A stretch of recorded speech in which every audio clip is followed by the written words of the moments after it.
మాట్లాడాల్సిందిగా కోరుకుంటున్నాం. Hi hi hi hi hi thank you అండి. థ్యాంక్ యూ అందరికీ, బాపు గారి టీంకి. ఏదేది కల్కి టూ వస్తుంది. సో బాపు గారి ప్రొడ్యూసర్కి, ఫుల్ టీమ్, టెక్నీషియన్స్, యాక్టర్స్, డైరెక్టర్కి అందరికీ thank you so much. First నన్ను ఇక్కడికి పిలిచినందుకు. అండ్ నేను ట్రైలర్ చూశానండి. ట్రైలర్ చూసిన తర్వాతే బ్రహ్మాజీ గారు కాల్ చేశారు యాక్చువల్లీ. సో ట్రైలర్లో ఒక లాస్ట్ ఆల్మోస్ట్ టైటిల్ వచ్చే ముందు ఒక షాట్ ఉంటుంది. ఆ ఫుల్ ఫ్యామిలీ ఒక డోర్వేలో నిల్చొని అలా చూస్తుంటారు. సో జస్ట్ అంటే ఏం చూస్తున్నారు, ఏం చేశారు వీళ్ళు, ఏం జరిగింది సినిమాలో అని ఒక చిన్న క్యూరియాసిటీ ఉంటుంది. ట్రైలర్ కూడా చాలా బాగా కట్ చేశారు. And it felt like really good film. బాగుంది సార్. మీ fan sir. Thank you sir. మీరు మీ స్పీచ్కి fan also sir. So just అంటే ఇప్పుడు కల్కి పెద్ద బడ్జెట్ అలా, ఇది చిన్న బడ్జెట్ అలా పెట్టుకోకుండా మన తెలుగు సినిమా ఆడియన్స్ బేసిక్లీ ఎంత మంచోళ్ళు అంటే, సినిమా బాగుంది అంటే ఫస్ట్ షో సెకండ్ షో లోపల టాక్ వెళ్ళిపోతుంది. సెకండ్ డే హౌస్ఫుల్స్ ఉంటాయి. అండ్ థర్డ్ డే నుంచి మళ్ళీ తండేలు అన్నారా. High. So yeah, just beautiful అండి. సో ఐ థింక్ ఈ సినిమా అన్ని గుడ్ వైబ్స్ ఉన్నాయి.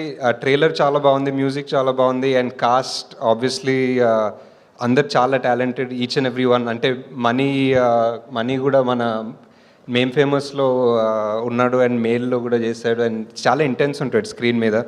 బ్రహ్మాజీ గారి గురించి ఎక్కువ చెప్పనవసరం లేదు, అందరూ ఆల్రెడీ చెప్తారు. సార్ జాతి ఒక్క మాట చెప్పమంటారా సార్?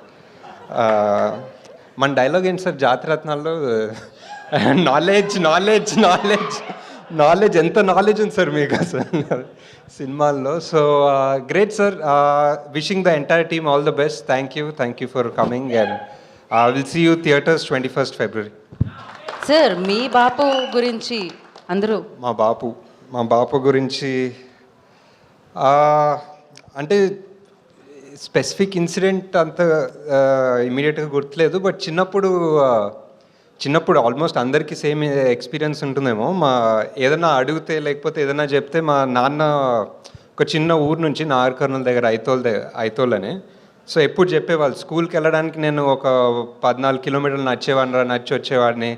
నీకు ఇప్పుడు పెన్ కావాల్సి వచ్చిందా, పెన్సిల్ కావాల్సి వచ్చిందా అని చెప్పి చిన్నప్పటి నుంచి ప్రతి దానికి ఆయన చిన్నప్పుడు పడే కష్టాలు, ఆయన చిన్నప్పుడు కష్టపడి వంటలు చేసుకుంది, హాస్టల్లో ఉంది, అన్నీ చెప్పేవాళ్ళు. సో ఏంటి అంటే ఆబ్వియస్లీ ఏంటి ప్రతిదానికి ఇదే చెప్తున్నారు స్టోరీ అనుకునేవాడిని చిన్నప్పుడు. కానీ నాకు మొన్ననే అంటే నేను కూడా ఇప్పుడు బాపోయాను, నాకు కూడా ఒక పిల్లోడు ఉన్నాడు. సో 2-3 years బ్యాక్ నేను కూడా రిషి గారికి అదే చెప్తున్నాను అనమాట, నా చిన్నప్పుడు ఎంత కష్టం ఉండేది తెలుసారా నీకు అని. సో అప్పుడు వెళ్ళి బాపుకి హక్ చేసుకోవాలనిపించింది బేసిక్లీ. అంతే ఇంకా that's all. Thank you so much. అందరు బాపులు ఇంతండి. And thank you so much ప్రతి ఒక్కరికి, వేదిక మీద ఉన్న వారందరికీ మరొకసారి కృతజ్ఞతలు.